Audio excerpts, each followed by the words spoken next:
ഒരു ഡയറക്ടർ തൻ്റെ സിനിമയെ പറ്റി ഓരോ ഇന്റർവ്യൂകളിൽ വന്ന് സംസാരിക്കുന്നതൊക്കെ വളരെ സ്വാഭാവികമായിട്ടുള്ള കാര്യമാണ്. പക്ഷേ വന്ന് ഡയലോഗ് അടിക്കുമ്പോൾ മിനിമം അതിൻ്റെ 1% ആ ഒരു സിനിമയിൽ ചെയ്തു വെച്ചിട്ടുണ്ടാവണം. Lokesh Kanagaraj as a director ഓരോ ഇന്റർവ്യൂകളിൽ വന്ന് തൻ്റെ സിനിമകളെ പറ്റി അനാവശ്യ തള്ളുകൾ തള്ളി ഓഡിയൻസിൽ എങ്ങനെയാണ് ആ സിനിമകളെ മിസ്ലീഡ് ചെയ്യുന്നത് എന്നതിനെ പറ്റിയാണ് നമ്മൾ ഇന്നിവിടെ ഡിസ്കസ് ചെയ്യുന്നത്. ആക്ച്വലി ഈ ഡയലോഗ് അടികൾ തുടങ്ങുന്നത് മാസ്റ്ററിന്റെ റിലീസിന് ശേഷമാണ്.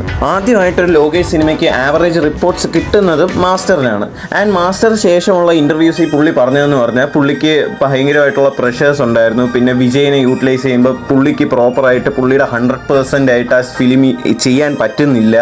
അതുകൊണ്ട് 50% ആണ് എൻ്റെത്, 50% ആണ് വിജയണ്ണ, അങ്ങനെയൊക്കെയാണ് ഞാൻ ആ സിനിമ ചെയ്തത്. അങ്ങനത്തെ റാൻഡം ബ്ലാ ബ്ലാ ബ്ലാ ആണ് പുള്ളി വിക്രം ടൈമിലുള്ള ഇന്റർവ്യൂ, അതായത് മാസ്റ്ററിന് ശേഷമുള്ള ഇന്റർവ്യൂസിൽ പറഞ്ഞത്. അങ്ങനെ വിക്രം എന്ന ഗംഭീര സിനിമയ്ക്ക് ശേഷം ലിയോ അനൗൺസ് ചെയ്യാണ്. എന്നിട്ട് ലിയോയ്ക്ക് മുമ്പുള്ള ഇന്റർവ്യൂസിൽ പുള്ളി പറയുന്നുണ്ട്, this is 100% my film, it's 100% Lokesh film. ആ സിനിമയുടെ ഒരു പ്രീ റിലീസിന് മുമ്പുള്ള ഒരു ടാഗ് ലൈൻ തന്നെയായിരുന്നു 100% ലോകേഷ് ഫിലിം എന്നൊക്കെ പറഞ്ഞു. അവസാനം സിനിമ ഇറങ്ങി, കിടിലെ ഒരു ഫസ്റ്റ് ഹാഫും എന്നാൽ വളരെ ആവറേജ് ടു ബിലോ ആവറേജ് ആയി പോയിട്ടുള്ള ഒരു സെക്കൻഡ് ഹാഫും ആയിരുന്നു. അങ്ങനെ പഴയതുപോലെ തന്നെ 100% ഒന്നുമില്ല. അവസാനം വീണ്ടും 50% വിജയുടെ പെടലിക്ക് തന്നെയാണ് വന്ന് വീണത്. ആൻഡ് ആ ഒരു സിനിമയ്ക്ക് വന്ന ഏറ്റവും വലിയ നെഗറ്റീവായിരുന്നു അതിൻ്റെ ഫ്ലാഷ് ബാക്ക് പോർഷൻസ്. ലിയോ ദാസിൻ്റെ പാസ്റ്റ് കാണിച്ച പോർഷൻസ് ഒക്കെ വളരെ ശോകമായിരുന്നു. യാതൊരു ഇമ്പാക്റ്റും വരുന്നില്ല. ഒരുമാതിരി നരബലിയും അങ്ങനെയൊക്കെ കൊണ്ടുവന്ന് കോമഡിയാക്കി. അർജുൻ ദാസിൻ്റെ റോള് കോമഡിയാക്കി, സഞ്ജയ് ദത്തിൻ്റെ റോള് കോമഡിയാക്കി, ലിയോ ദാസിൻ്റെ പാസ്റ്റ് ഭയങ്കര കോമഡിയായിപ്പോയി. അങ്ങനെ അത് മാത്രമല്ല, ഒരുപാട് ഫ്ലോസും ആ സിനിമയിൽ വന്നായിരുന്നു. അതായത് ഈ ബുള്ളറ്റിൻ്റെ മാർക്കുകളൊന്നും പാർത്ഥിബൻ്റെ ബോഡി കാണുന്നില്ല, അങ്ങനെ റാൻഡം മിസ്റ്റേക്സും അതുപോലെ തന്നെ നെഗറ്റീവ്സുമാണ് സിനിമയുടെ സെക്കൻഡ് ഹാഫിൽ വന്നത്. ഇതിനുശേഷം ലോകേഷിന്റെ കിളി പോയിട്ട് പുള്ളി ലിയോയുടെ റിലീസിന് ശേഷം ഓരോ ഇന്റർവ്യൂസിൽ വന്നിരുന്ന് പടം ഇരുന്ന് ഡീകോഡ് ചെയ്യുന്നു. ഒന്ന് ആലോചിക്കണം, ഒരു ഡയറക്ടർ ആ സിനിമയെ കൂടെ കൺവേ ചെയ്യേണ്ട കാര്യങ്ങൾ, അയാൾ ആ സിനിമ ഇറങ്ങിക്കഴിഞ്ഞാൽ അതിന് ആവറേജ് ടു നെഗറ്റീവ് റിപ്പോർട്ട് വന്നപ്പോൾ പുള്ളി ഓരോ ഇന്റർവ്യൂവിൽ വന്നിരുന്ന് അതിങ്ങനെ ഡീകോഡ് ചെയ്യുക, ഇത് അങ്ങനല്ല, അതിങ്ങനെ ആയിരുന്നു. ആൻഡ് ലിയോയുടെ റിലീസിന് മുമ്പും ശേഷവുമായിട്ട് ഒരുപാട് ഫാൻ തിയറീസുകൾ വന്നിരുന്നു. അതിപ്പോൾ ലോകേഷ് സിനിമയ്ക്ക് ഭയങ്കര ജനറിക് ആയിട്ട് നടക്കുന്ന കാര്യങ്ങളാണ് ഈ ഒരു ഫാൻ തിയറി ഉണ്ടാക്കിവിടെ. ആൻഡ് ഈ ഒരു ലിയോ സിനിമയുടെ ഫാൻ തിയറീസ് ഒരുപാട് ലോകേഷിൽ നിന്ന് വായിച്ചിട്ടാണോ എന്ന് നമുക്കറിയില്ല. എന്നിരുന്നാലും ലിയോയുടെ റിലീസിന് ശേഷമുള്ള ആ ഒരു പല ഇന്റർവ്യൂസിലും പുള്ളി പല ഈ ഫാൻ തിയറീസുമാണ് ഇരുന്ന് പറയുന്നത്. അതായത് ഫഹദ് ഫാസിലും ലിയോയും പണ്ട് ഒരു ഓർഫനേജിലായിരുന്നു, ഫ്ലാഷ് ബാക്ക് സ്റ്റോറി, നമ്മളെ കാണിച്ച flash back story full fake ആണ്, അങ്ങനെയൊന്നും നടന്നിട്ടില്ല, ശരിക്കുള്ള ഫ്ലാഷ് ബാക്ക് ഇപ്പോഴും റിവീൽ ആയിട്ടില്ല. അങ്ങനെ ഒരുപാട് റാൻഡം കാര്യങ്ങളാണ് പുള്ളി 3-4 ഇന്റർവ്യൂവിൽ വന്നിരുന്ന് പറഞ്ഞത്. ഒരുപാട് പേരൊക്കെ ആ സമയത്ത് അത് വിശ്വസിക്കുകയും ചെയ്തു. ആൻഡ് കുറച്ചും കൂടെ കൺവിൻസ് ആക്കാൻ വേണ്ടിയിട്ട് മൻസൂർ അലിഖാനെ വിളിച്ച് ഒന്നും കൂടെ ഒരൊറ്റ ഡയലോഗ്, അത് ഞാൻ പെർസ്പെക്റ്റീവ് എന്നൊരു ഡയലോഗ് മാത്രം വീണ്ടും ഷൂട്ട് ചെയ്യിച്ചിട്ട് അത് ഡിലീറ്റഡ് സീനാണെന്നും പറഞ്ഞ് വീണ്ടും ഇറക്കി. Convincing level. ഒന്ന് ആലോചിച്ച് നോക്കണം, ലിയോ എന്ന സിനിമയ്ക്ക് അതിൻ്റെ OST ഇതുവരെ റിലീസ് ചെയ്തിട്ടില്ല, അതിന് വേറെ ഒരു ഒറ്റ ഡിലീറ്റഡ് സീൻ പോലും ഇല്ല. ആകെ ആ ഒരു 10 സെക്കൻഡ് മാത്രമാണ് ലിയോയുടെ ഡിലീറ്റഡ് സീൻ എന്നും പറഞ്ഞ് ഒഫീഷ്യലി വന്നിട്ടുള്ളത്. അത് ഷുവർ ആയിട്ടുള്ള കാര്യമാണ്. ലോകേഷ് കനകരാജ് അത് റീഷൂട്ട് ചെയ്ത് തന്നെ ഡിലീറ്റഡ് സീൻ എന്നും പറഞ്ഞ് ഇറക്കിയതാണെന്നുള്ളത്. അതുപോലെ തന്നെ ലിയോ എന്ന സിനിമ LCU ആ യൂണിവേഴ്സിലോട്ട് വളരെ ഫോഴ്സ്ഫുള്ളി കൊണ്ടുവന്ന ഒരു ഫീല്.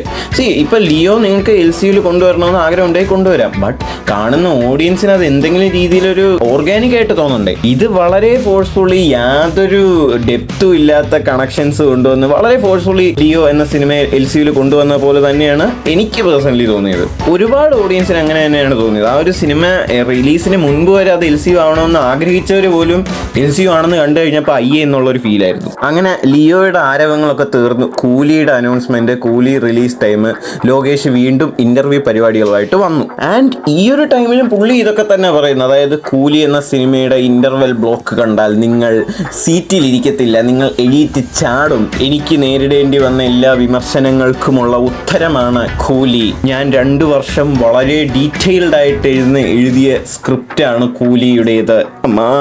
കൂലി റിലേറ്റഡ് ആയിട്ട് ഞാൻ ഒരുപാട് ഫാൻ തിയറീസ് കണ്ടു. ആൻഡ് അവരെയൊക്കെ സർപ്രൈസ് ആക്കുന്ന രീതിയിലുള്ള എലമെന്റ്സ് ആണ് സിനിമയിലുള്ളത്. അത് ഏതാണെന്ന് എനിക്ക് മനസ്സിലായിട്ടില്ല. കസേരയിൽ ഇരുത്തിയുള്ള പരിപാടിയാണെങ്കിൽ എൻ്റെ പൊന്നണ്ണാ. പലരും പറയുന്നത് കേട്ടു, നിങ്ങൾ കൂലി എന്ന സിനിമ അമിത പ്രതീക്ഷയോടെ കണ്ടതുകൊണ്ടാണ് നിങ്ങൾക്കത് ഇഷ്ടപ്പെടാത്തത്. ഈ ഡയലോഗുകളൊക്കെ കേട്ടാൽ നമ്മൾ പിന്നെ എന്തുവാ, ഇതൊക്കെ കേട്ടാൽ ചുമ്മാണ് പ്രതീക്ഷയൊന്നും ഇല്ലാതെ പോകണം. എനിക്കറിയത്തില്ല. ഇതൊക്കെ കേട്ടാൽ നാച്ചുറലി ഒരു ഓഡിയൻസ് അല്ലെങ്കിൽ ഒരു സിനിമ കാണുന്ന ഒരു വ്യക്തി എന്ന നിലയിൽ അയാൾക്ക് ആ സിനിമയിൽ കുറച്ച് പ്രതീക്ഷകൾ ഉണ്ടാവും. അത് ക്വൈറ്റ് നാച്ചുറൽ ആയിട്ടുള്ള കാര്യമാണ്. കൂലി എന്നുള്ള സിനിമ ടു ബി ഫ്രാങ്ക് പറയുകയാണെങ്കിൽ ലോകേഷ് ആണ് അതിൻ്റെ ഡയറക്ടർ എന്ന് പോലും എനിക്ക് പലയിടത്തും തോന്നില്ല. ഈവൻ ലിയോ ഒക്കെ അതിൻ്റെ സെക്കൻഡ് ഹാഫിലെ ഫ്ലാഷ് ബാക്ക് പോർഷനൊക്കെ വൻ ശോകമായിരുന്നെങ്കിൽ പോലും അതൊരു ലോകേഷ് സിനിമയാണെന്നെങ്കിലും അറ്റ്ലീസ്റ്റ് ഫീൽ ചെയ്യുന്നുണ്ട്. ബട്ട് ഈ ഒരു കൂലി എന്ന് പറഞ്ഞാൽ ഇതൊരുമാതിരി സിരുത്തൈ ശിവയും അതേപോലെ നെൽസണും കൂടെ ഒക്കെ ചെയ്ത ഒരു സിനിമ പോലെയൊക്കെയാണ് എനിക്ക് തോന്നിയത്. അല്ലാതെ ഇതിലെവിടെ ഒരു സിംഗിൾ ഷോട്ടിൽ പോലും ലോകേഷ് കനകരാജിൻ്റെ ഒരു ഫിലിം ആണെന്ന് പോലും എനിക്ക് പേഴ്സണലി തോന്നിയിട്ടില്ല. ഒരു സിനിമ മോശമാവുന്നതോ അല്ലെങ്കിൽ ഓഡിയൻസിൻ്റെ കയ്യിൽ നിന്ന് നെഗറ്റീവ് അഭിപ്രായങ്ങൾ ഉണ്ടാകുന്നതൊക്കെ അതൊന്നും ഒരു പ്രശ്നമുള്ള കാര്യമില്ല. അതൊക്കെ ക്വൈറ്റ് നാച്ചുറൽ ആയിട്ടുള്ള സംഭവങ്ങൾ തന്നെയാണ്. പക്ഷേ ഈ പുള്ളി ഈ സിനിമയുടെ റിലീസിന് മുമ്പ് വന്നിരുന്ന് ഈ തള്ളുന്ന തള്ളാണ് സഹിക്കാൻ വയ്യാത്തത്. നമ്മളല്ല സംസാരിക്കേണ്ടത്, നമ്മുടെ സിനിമയാണ് സംസാരിക്കേണ്ടതെന്നുള്ള വളരെ ബേസിക് ആയിട്ടുള്ള ഒരു ഐഡിയോളജിയാണ്. അതിപ്പോൾ എല്ലാവരും ഫോളോ ചെയ്യണമെന്നൊന്നും അല്ല ഞാൻ പറയുന്നത്. ബട്ട് അടിക്കുന്ന തള്ളിന് മിനിമം എന്തെങ്കിലും ആ സിനിമ വേണം. അല്ലാതെ ഇപ്പോൾ എല്ലാ സിനിമയും അങ്ങ് പീക്ക് അല്ലെങ്കിൽ എല്ലാ സിനിമയും കൈദി ലെവൽ വിക്രം ലെവൽ വേണമെന്നൊന്നും അല്ല ഞാൻ പറയുന്നത്. പക്ഷേ ഇൻ്റർവ്യൂസിലെങ്കിലും ഈ ഒരു ഡയലോഗ് അടികളൊന്ന് കുറയ്ക്കണം. സിനിമ എന്തോ ആവട്ടെ, അതിപ്പോൾ കുറച്ച് പേർക്ക് നല്ലതായിട്ട് തോന്നാം, കുറച്ച് പേർക്ക് മോശമായിട്ട് തോന്നാം. അതൊക്കെ ഓരോ ഓഡിയൻസിൻ്റെയും പെർസ്പെക്റ്റീവാണ്. പക്ഷേ ഈ പുള്ളി ഒരു സെലക്റ്റീവ് ആയിട്ടുള്ള ഒരു കുറച്ച് ഇൻ്റർവ്യൂവേഴ്സിൻ്റെ അടുത്ത് വന്നിരുന്ന് ഇമാതിരി തള്ളി വിടേണ്ട ആവശ്യം എന്താണെന്നാണ് എനിക്ക് മനസ്സിലാവാത്തത്. അല്ല, അതിപ്പോൾ ലോകേഷ് കനകരാജ് മാത്രമല്ല, പണ്ട് ഒടിയൻ ടൈമിൽ ശ്രീകുമാർ തള്ളിൻ്റെ ഒന്നും ഏഴയിലെത്തില്ല. അതേപോലെ മരക്കാർ ടൈമിൽ പ്രിയദർശൻ, എമ്പുരാൻ ടൈമിൽ രാജു ഏട്ടൻ. പക്ഷേ ഇതൊക്കെ അറ്റ്ലീസ്റ്റ് ഒരു സിനിമയ്ക്കേ ഉള്ളൂ എന്ന് നമുക്ക് പറയാം. ഈ പുള്ളി ഈ കണ്ട സിനിമയ്ക്കല്ല, ഈ ലിയോ ആയാലും കൂലി ആയാലും, ഈ രണ്ട് സിനിമയ്ക്ക് മുമ്പും തള്ളിയ തള്ള് ഇത്തിരി കൂടുതലായിപ്പോയി എന്നാണ് എൻ്റെ ഒരു അഭിപ്രായം. ലിയോ എന്ന സിനിമ LCUവിൽ കൊണ്ടുവന്നു ആൻഡ് വിജയ് പൊളിറ്റിക്സിൽ പോയി. സോ അതുകൊണ്ട് എന്തായാലും ലിയോ 2 അല്ലെങ്കിൽ ലിയോ എന്ന ഒരു ക്യാരക്ടറെ ഇനി യൂണിവേഴ്സിൽ പ്രസൻറ്റ് ചെയ്യുക എന്നുള്ളത് ഇച്ചിരി പാടുള്ള കാര്യമാണ്. അതിന് പുള്ളി തിരിച്ചു വന്നേ പറ്റത്തുള്ളൂ. ഫോഴ്സ്ഫുള്ളി ലിയോ LCUവിൽ കയറ്റി പോവുകയും ചെയ്തു. അപ്പോൾ ഇനിയിപ്പോൾ എന്തെങ്കിലുമൊക്കെ പറഞ്ഞ് നിൽക്കണ്ടേ എന്നുള്ള ഒരു രീതിയിലാണ് പുള്ളി ഇപ്പോൾ പല ഇൻ്റർവ്യൂസിലും പറയുന്നുണ്ട്. ലിയോ LCUവിലെ തന്നെ മോസ്റ്റ് ഇമ്പോർട്ടൻറ്റ് ക്യാരക്ടറാണ്, ലിയോ ഇല്ലാതെ LCU കംപ്ലീറ്റ് ആകില്ല. അല്ല ആക്ച്വലി എന്താണ് ലിയോ എന്ന ക്യാരക്ടർ LCUവിൽ ഇതുവരെ കൊടുത്തിട്ടുള്ള കോൺട്രിബ്യൂഷൻ? ഒന്നുമില്ല. ലിയോ ആക്ച്വലി ഒരു സ്റ്റാൻഡ് അലോൺ പടമാണ്. ലാസ്റ്റ് ഒരു ഈസ്റ്റർ എഗ് പോലെ LCU കണക്ഷൻ, അത്രേ ഉള്ളൂ. പിന്നെ പുള്ളി ചുമ്മാ ഇങ്ങനെ തള്ളി വിടുന്നതാണ്. പുള്ളിക്ക് മാസ്റ്റർ 2 ചെയ്യണം, ലിയോ 2 ചെയ്യണം, ഏജന്റ് ടീനയുടെ ഒരു വെബ് സീരീസ് ചെയ്യണം, ഇരുമ്പ് കൈ മായാവി ചെയ്യണം, ഒരു ഷോർട്ട് ഫിലിം എടുത്തു എന്ന് പറയുന്നു. അത് കൈദി 2-ന് മുമ്പെങ്കിലും റിലീസ് ചെയ്താൽ ഭാഗ്യം. അത് കുറേ നാളെ അങ്ങനെ ഒരു സംഭവമുണ്ട്. പുള്ളിക്ക് കമൽഹാസനെ രജനീകാന്തിനെയും വെച്ചൊരു സിനിമ ചെയ്യണം, രജനീകാന്തിനെ താനോസ് ലെവൻ വില്ലനായിട്ട് പ്രസന്റ് ചെയ്തൊരു സിനിമ ചെയ്യണം. ആഗ്രഹങ്ങളുണ്ട് പുള്ളിക്ക്, ഒരുപാട് ആഗ്രഹങ്ങളുണ്ട്, ഒരുപാട് ഫാൻറ്റസീസ് ഉണ്ട്. ഇതെല്ലാം ഇൻ്റർവ്യൂവിൽ വന്നിരുന്നു പറയും. ചിലരൊക്കെ പറയുന്ന കേട്ടാൽ നാളെ ഷൂട്ട് തുടങ്ങുമെന്നാണ്. പക്ഷേ ഒന്നും തുടങ്ങുന്നില്ല എന്നുള്ളതാണ് കാര്യം. അറ്റ്ലീസ്റ്റ് ആ കൈദി 2 എങ്കിലും മര്യാദയ്ക്ക് പതുക്കെ എടുത്താൽ മതി. ഇനിയിപ്പോൾ ഒരു ധൃതിയില്ല. മാസ്റ്റർ കഴിഞ്ഞെടുക്കുമെന്ന് പറഞ്ഞാണ് കൈദി. മാസ്റ്റർ കഴിഞ്ഞിട്ട് ഇപ്പം വിക്രം, ലിയോ, കൂലി സത്യം പറഞ്ഞാൽ വെറും ശോകം സിനിമയാണ്. ലോകേഷ് ഫിലിം നോക്കുകയാണെങ്കിൽ അതപ്പതിച്ച ഒരു സിനിമയാണത്. അതിനെക്കുറിച്ച് ഞാൻ വീണ്ടും പറയുന്നില്ല. അങ്ങനെ ഒരു സിനിമ ഉണ്ടാക്കി വെച്ചിട്ട് ഈ ഇന്റർവ്യൂലൊക്കെ വന്നിരുന്ന് അടിക്കുന്ന ഡയലോഗ്സ്, അതാണ് എനിക്ക് സഹിക്കാൻ വയ്യാത്തത്. എന്തിനാ ഇങ്ങനെ തള്ളുന്ന സിനിമ കണ്ടിട്ട് ഓഡിയൻസ് പറയുമല്ലോ നല്ലതാണോ മോശമാണോ. ആൻഡ് ലോകേഷ് മാത്രമല്ല, പലരും ഈ ഒരു സിനിമയ്ക്ക് തള്ളി ഇച്ചിരി കൂടുതലായിരുന്നു. അതായത് അനിരുദ്ധ് പറയുന്ന കേട്ടു, best film ever I worked with Lokesh, 10 cup 10 fire. പിന്നെ നാഗാർജുന പറയുന്ന കേട്ട് 100 ഭാഷ ഈക്വൽ ടു 1 കൂലി എന്നൊക്കെ. പുള്ളി ഭാഷ കണ്ടിട്ടില്ലേ? എനിക്ക് അറിഞ്ഞൂടെ എന്തുവാണെന്ന്. പുള്ളിക്ക് ഒരു കോമഡി പീസ് റോൾ, അത് ഞാൻ ഒന്നും പറയുന്നില്ല. ലോകേഷൊക്കെ പണ്ട് ഒരു ആക്ടറിനെ യൂട്ടിലൈസ് ചെയ്യുന്നതെന്ന് വെച്ചാൽ ഒരു നല്ലൊരു ക്യാരക്ടർ കൊടുത്ത് നല്ലൊരു ക്യാരക്ടർ ആർക്ക് ഡെവലപ്പ് ചെയ്ത് അത്ര ഗംഭീരമായിട്ടാണ് ഓരോ ക്യാരക്ടറിനെ ആ ഒരു ആക്ടറിൽ കൂടെ പുള്ളി പ്രസന്റ് ചെയ്തുകൊണ്ടിരുന്നത്. പക്ഷെ വന്നിപ്പോ പുള്ളിക്ക് എത്ര കുഞ്ഞു റോളായാലും അല്ലെങ്കിൽ എത്ര കോമാളി റോളായാലോ, എന്ത് വഴിയെ പോണ യാതൊരു ഇമ്പോർട്ടൻസ് ഇല്ലാത്ത റോളാണെങ്കിൽ പോലും പുള്ളിക്ക് ഇപ്പൊ സ്റ്റാറിനെ വേണം.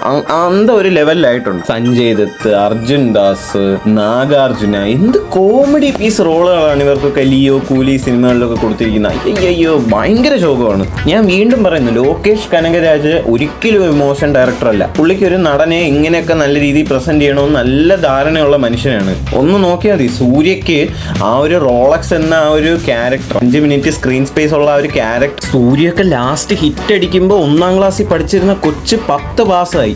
റോളക്സും കൂടെ ഇല്ലെങ്കിൽ സൂര്യ എന്ന ഒരു സ്റ്റാറിന് തിയേറ്ററിൽ ഈ ഒരു 10-12 കൊല്ലമായിട്ട് ഒന്നുമില്ല.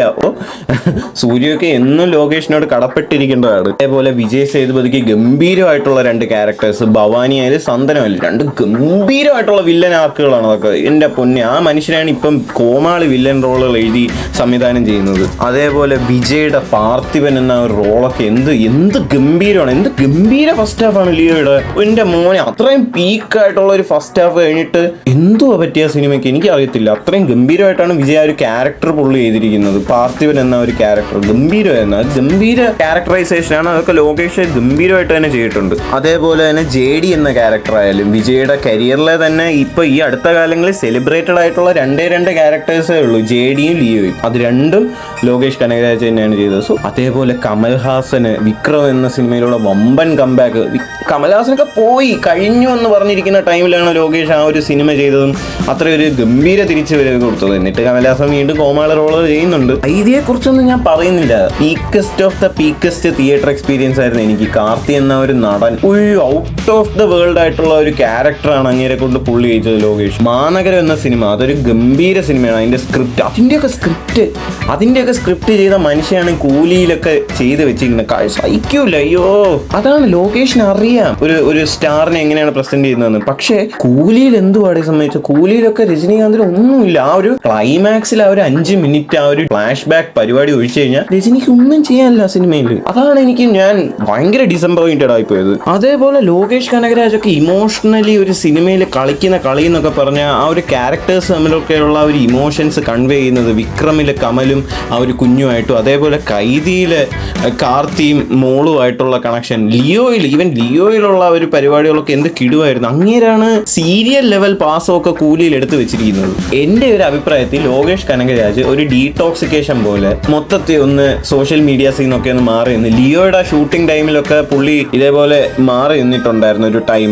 അത് അതിന്റെ ഫസ്റ്റ് ഹാഫിൽ കാണാനും ഉണ്ട്. അതേപോലെ ഒരു ബ്രേക്ക് എടുത്ത് കൈദി 2 ഒരു ഗംഭീര സ്ക്രിപ്റ്റ്. ഇനിയിപ്പോൾ കൈദി 2 അന്ന് ഊഹിച്ച് വെച്ച സ്ക്രിപ്റ്റ് ഒന്നും പറ്റത്തില്ല. കാരണം ഇപ്പൊ LCU ആയി, കളിയൊക്കെ മാറി. അപ്പൊ LCU ക്യാരക്ടേഴ്സിനെ ഒക്കെ കൊണ്ടുവന്നേ പറ്റത്തുള്ളൂ. അത് ഗംഭീരമായിട്ട് പുള്ളി ഇച്ചിരി ടൈം എടുത്ത് നല്ല രീതിയിൽ എഴുതി. പിന്നെ ക്യാരക്ടേഴ്സിനെ കൊണ്ടുവന്ന അതിന് എന്തെങ്കിലും വേണം ബ്രോ. ചുമ്മാ വെറുതെ നിങ്ങൾക്ക് കുറെ സ്റ്റാർസിനെ കുറെ ഡേറ്റ് കിട്ടിയെന്നും പറഞ്ഞ് എന്തെങ്കിലും ഒരു റോളിനെ വിളിച്ചുകൊണ്ട് വരുന്നതൊക്കെ ഭയങ്കര മോശം പരിപാടിയാണ്, ഉള്ളത് പറയാമല്ലോ. ഇവിടെ കൂലി എന്ന സിനിമയ്ക്ക് ഇത്രയും ഒരു ഭീകര ഹൈപ്പ് വന്നതോ അല്ലെങ്കിൽ അത്രയും ഫസ്റ്റ് ഡേ കളക്ഷൻ അത്രയും അടിച്ചത് ഒരു രജനീകാന്ത് പടമായതുകൊണ്ട് മാത്രമല്ല, ലോകേഷ് കനകരാജ് പടം കൂടെ ആയതുകൊണ്ടാണ്. ഇവിടെ ഈ കേരളത്തിൽ വലിയൊരു ഓഡിയൻസ് ഫസ്റ്റ് ഡേ ആ ഒരു സിനിമയ്ക്ക് പോയത് ആ ഒരു ഡയറക്ടറുടെ പേര് കൂടെ കണ്ടിട്ടാണ്. അല്ലാതെ കഴിഞ്ഞ രജനി പടം വേട്ടയൻ ഇറങ്ങിയപ്പോൾ ഇവിടെ ഇങ്ങനെ ആയിരുന്നു അല്ല.